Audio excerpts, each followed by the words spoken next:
And hello, everyone, and welcome back to another episode of the Pumpkin Copter Cast, the only video game show. So today I'm joined by a developer who I ran into during the last Boston Fig Fest before everything was on fire forever. I'm joined by Yukon, and today we're going to be saying some words about this upcoming game. Hello. Yeah, I'm Yukon Wainzak. I'm the lead developer on Turnip Commits Tax Evasion over at Snoozy Kazoo. So hello. Hello. So, why don't you tell the folks listening at home a bit about yourself to start? So I've been working on Turnip Commits Tax Evasion for about a year. I've been making games for I think 11 years. Um, I made like a crap ton of them. I used to be a very big I used to be very big into game jams. So yeah, I've been making games for a really long time, ever since I was like 11 years old, and I started Turnip Boy while I was in college, during a Ludum Dare, and ever since then I've just been like experiencing the snowball that is this project. I've onboarded a few people to work on it. Such as like Jennifer Kindle, Jordan Kegler, uh, Jake Courier, and Ryan Bourbon. They've all been wonderful, and we've been building this cool thing with our pals over at Graffiti Games for a hot minute. So yeah, that's me. Okay. And when did you personally first discover video games? Oh God, probably like it was like I think I was like 8. I my or probably younger actually. My grandma used to have like a Genesis in her guest room, and it was just something that we could play with. And so I always played like Sonic 2 on that thing. And then around that time, like within a year, we got a bunch of hand-me-down systems. Like I got a PlayStation 1, and then somehow got a Super Nintendo. And then ever since then, I've been uh, like hopelessly addicted. um, so yeah, I definitely started with a lot of hand-me-down systems. So I played like a lot of games that I'd argue is a little unusual for my age. Like everyone always tells me how they started with like Pokemon Diamond and Pearl, and I'm like, my first Pokemon game was Pokemon Crystal. So it definitely wasn't intentional, but it was kind of interesting. So yeah. Okay, and what would you say was your favorite game or games growing up? Oh God. Okay. Yeah, you're asking the hard hitting questions. Dang. Um. Okay. So when I was a kid, it probably was Pokemon Crystal. That game like really set a lot of things in motion. That game's what made me want to get into game development in the first place because I got really interested in like, oh, they handle how they handle Pokemon, like as a data structure because I'm a big nerd, like how do they store your Pokemon? What is a Pokemon, Um and so that really interested me. And then definitely like as I got older, I got really into a lot of Vlambeer's games. Ridiculous Fishing, Luftrausers, Nuclear Throne was a big one. And so that really sucked me in for like my I guess teenage years. And then ever since then I've just been a Destiny 2 addict. I jump around games a lot. Like I've been playing Disc Room. I love Minute. But I've also been playing Destiny 2 and like Sea of Thieves, and I'm all over the place. I don't really have like a favorite genre, weirdly enough. Okay, and what would you say is your favorite game or games now? Probably honestly probably Sea of Thieves. That game really like is insanely immersive, and it's I feel like it's the first game that I've played in a long time that like really like pulls you in. That's really like, oh, this is an experience. Like you're I don't know. It's about your story. Like it has its problems, but honestly, like the way they put you in like a pirate's shoes is great. Other than that, probably like Minute. Minute's like a masterclass of design in my opinion because it's extremely like tight and small in scope. But like well not small, but it's an indie sized project. But it is oozing of charm, personality, and a lot of stuff that I find really influential for Turnip Boy. So yeah. Okay. And if the world wasn't the way it was as it is currently, and conventions were possible, and your game was at Boston Fig Fest or PAX or something similar, and someone was walking by, what would be like the sales pitch you'd give any potential walker by? Yeah, so Turnip Boy is it's a game about an absolutely like rowdy idiot criminal turnip named Turnip Boy who commits tax evasion. And so Mayor Onion evicts him from his house and takes all his like possessions and makes him basically do his dirty work. So you have to go through all these like Zelda-like dungeons, find all these interesting items, and grow a ton of plants in order to fight like a ton of fight these massive beasts that Mayor Onion wants you to take down and get him stuff. So yeah, that's the quick and dirty TLDR. It plays like a Zelda-like, and we have a ton of like really quirky characters with weird dialogue because everything's like fruits and vegetables. So yeah.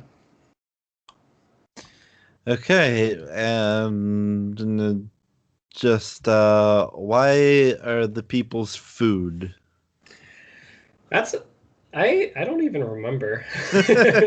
Like I said earlier that I made Turnip Boy in a game jam like a year 20 like in 2018. So it's been a hot minute.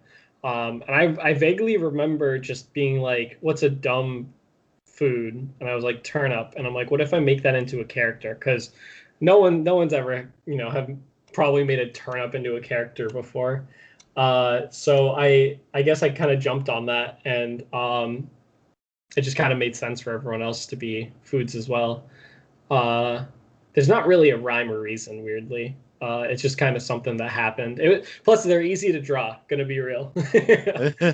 So Um, okay, and they was, Turnip Boy committing tax evasion. Was that just additional, just, why not? Let's just put it in there type of thing, or was that like idea from the get-go?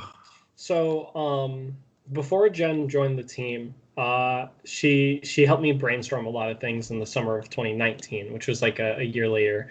I forgot to mention when I did the game jam, I actually like canned Turnip Boy at that point and came back to it way later. But when I came back to it, I'm like, why? What's the reason to be? Like, why are you? What are you doing? I originally was playing around with like, oh, like there's a greenhouse, like that you're trying to get to the promised lands, and that's a greenhouse, because it has fertile soil. Mm-hmm. And then I was like, but like, what's stopping you? Like, what's standing in your way? Like, what's against it? And I remember me and Jen were in like a friendlies, and she was like, oh. I think she was like, oh, he could have like been evicted after like committing tax evasion, and then it just kind of like spiraled. It was like it was a really like quick like, and I don't even know if she was being serious, but it was like a quick little dumb idea that ended up spiraling and becoming this massive thing that like you know I'm really proud of it, and I'm really happy that we went that way. But like it was originally like just a big meme, and now it's a bigger meme. It spiraled a little out of control, but we're very happy with it. So it was definitely like a joke based off the Yoshi commits tax fraud thing, though. Oh. Yeah. And was making it play like a top-down Zelda game, was that always an idea? Was that always the idea? Yeah. No, it always was. I actually like. the original prototype, it's weird because like I sometimes I forget how similar it is to what we have now. The one thing that really changed through the development is originally Turnip Boy was gonna be like collecting seeds and planting them, and then those would grow into items. So you'd have like a boom bloom, which is like a bomb, and so you would plant the seed, and then it would grow. And then that would be like how you interact with it, how you like plant. I think they would roll automatically too. So like there was mechanics with that. There was mechanics with like fertile soil, so you'd have to plant it in a very specific place. Um, Eventually that kind of got canned. At the Boston Fig, that I think I met you. It Mm-hmm. last year, yeah. We tested it and people liked it, but it wasn't like easy. Like people didn't jive with it. They didn't get it right off the bat. We had to like explain it to them, and it was a process. So after Boston Fig, I ended up brainstorming and sitting on it for a bit, and we came up with the idea that like instead of planting these things, they're already there in a set location. Mm-hmm. They're like plants, and so you water them and they just pop up and they continue. So that's really the only thing that really changed big in development, other than like we went more dialogue focused at a certain point. Um, but for the most part, yeah, like the original prototype, like it's funny enough, the original prototype is like the same artwork, like at least for Turnip Boy, as the modern one. The only thing I changed is made him smile, and that's it. So yeah, it's weird how like much has changed, but yet how little has changed. Yeah. Um, okay, just what would you say is like was a particularly like challenging or difficult aspect of the game from like, start to where it is currently? I think one of the biggest things has been I'm very used to making games that focus around like arcade mechanics. Like things like a lot of Lambert games, where it's more like, run and gun. Enemies come. There's not really like if there's content, it's like this is a level, like an arena, um, or like even without levels, just like different enemies or different patterns, and nothing. It's not content in the sense of like you're building a world. That has been a really big challenge for me to overcome. This is like my first like big content game. So Mm-hmm. it's like building all that content and really fleshing it out has been something that's like been very difficult because it's just definitely not where my I guess talent lies. I'm getting better at it. And we've had a lot of design issues and design problems that we've had to work through, uh, which have gotten substantially better. But it's definitely like it is weird and jarring going from like a all arcade mindset to like we're making a Zelda like with comedic characters, and every piece of content is handcrafted and set in stone, and it's like, oh goodness, okay. um, yeah, it's interesting too because it's like I definitely am more of a coder by trade, Mm-hmm. and so it's really weird to me working in a code base that's like primarily done. Like it's like the actual code element is like 90 like 5% done, and anything else is just like this enemy needs a new attack, or like there's these bugs, or like this system needs a tweak. It's nothing like building grand architectures or new systems anymore. It's just like polish and maintenance, which has definitely become very interesting for me. All right. And opposite of that, is there a part of the game that, from the minute you actually started, putting some elbow grease into it, you're like surprised by how easy it was to just like put in and then change again? Uh, ooh, that's a really good question. Uh, I mean, I maybe level design in that regard because it's like I feel like every time I like do a new pass on it, it like the game jumps in quality. Like recently we did a demo, Mm-hmm. and that demo you can still grab it on Steam. Um, but when we did it, like I think a week or two before, we actually revamped all the maps in the game, or at least in like the demo. We've revamped them all to like really flesh out the experience. Um, and when we redid it, like holy crap, the game feels completely different now than it did originally, just because like all the areas are more separated, and there's more content in between certain things, and it like there's more of a progressive story, and I think that's definitely something that's like really rewarding. It's not easy as much as it is just extremely rewarding, but I do find it getting slightly easier over time, I guess. Other than that, I guess for me, like the pixel art, I always like get freaked out when I'm like, I gotta do this big like art task, like I gotta make this boss or do X or do Y, and then like I sit down and do it, and I'm like, okay, this looks good, and it took me like 15 minutes, and I'm like, I don't know why I was stressing. So that's probably another one. I should clarify that's pixel art though. Jen does all like the vector art and stuff, and she's great at all that.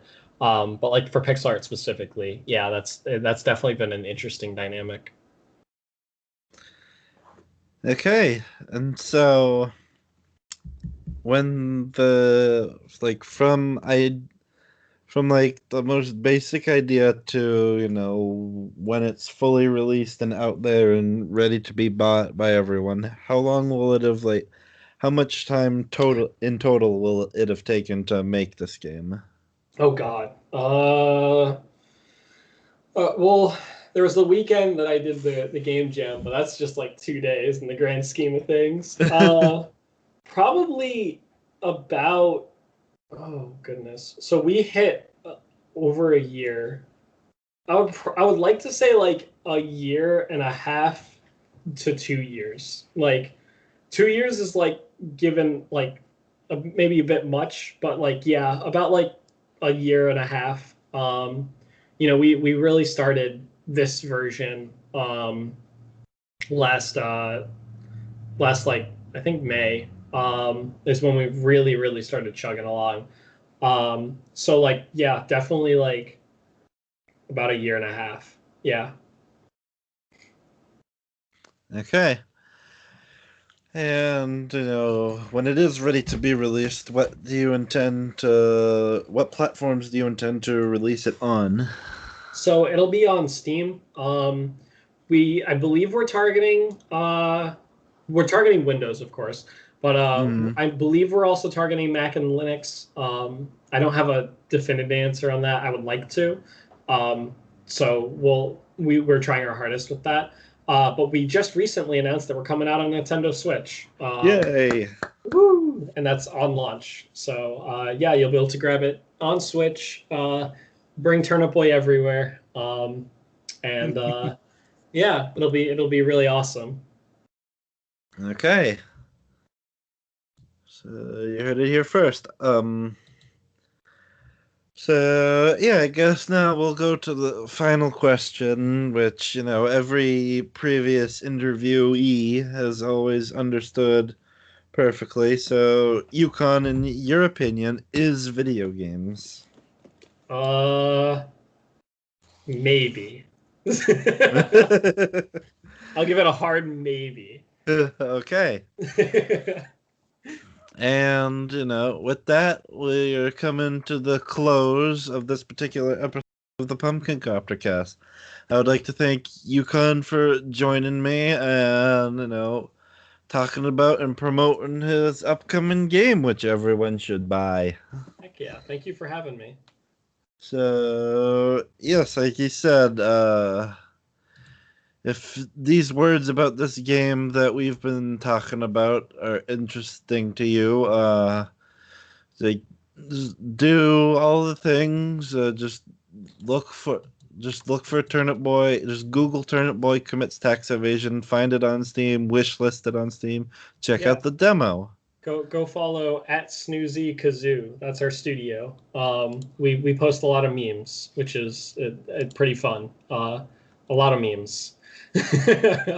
So yeah, we're very active on that. And then yeah, wish listing, of course, is probably the best way to help us. So we would really appreciate that. All right. And if any of you listening at home have enjoyed hearing me say words and you want to hear more of the words that I say, feel free to subscribe, like, rate, comment, and all of that. Do all those things. Help me get like beyond double digit subscribers sometime between now and before my death, I guess. Um, and if you have any money set aside for after you intend to buy this game when it comes out, and you want to give me some monies, you can go to patreon.com/the Pumpkin Copter Cast, where for as little as $1 a month, you could submit questions for me to use in future interviews.